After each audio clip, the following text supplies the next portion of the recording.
பேர் ஜெயபிரகாஷ் குமார். இந்த பிளேஸ் எந்த பிளேஸ்னு உங்களுக்கு தெரிஞ்சால் கீழே கமெண்ட் பாக்ஸில் கமெண்ட் பண்ணுங்கள். எப்படி தண்ணி ஆறாக ஓடுது பார்த்தீங்களா? நினைக்கிறது கரெக்டு தான். மதுரைகிட்ட தான் ஃபுல்லாக தண்ணி. அதுவும் நேற்று 1 மணி நேரமோ பெஞ்சிருக்கு.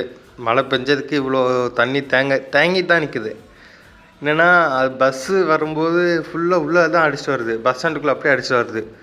இது கரெக்டாக எந்த ஏரியானா ரயில்வே ஸ்டேஷனுக்கு முன்னாடி பஸ்ஸு வந்துட்டு போகும்.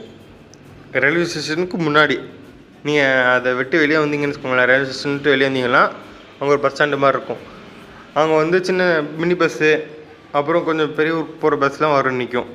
ஏன்னா பெரிய போகிறதுக்கு பதிலாக இங்கே ஏறிக்கலான்னு காட்டி. இங்கேயுமே சில பஸ் தான் உள்ளே வருது, சில பஸ் உள்ளே வரவே மாட்டேங்குது. ஸ்ட்ரெயிட்டாக மெயின் ரோடை எடுத்து போயிடுது. இங்கே பார்த்தீங்களா, அந்த மாதிரி மெயின் ரோடை எடுத்து போயிடுது. உள்ளே வரவே இல்லை.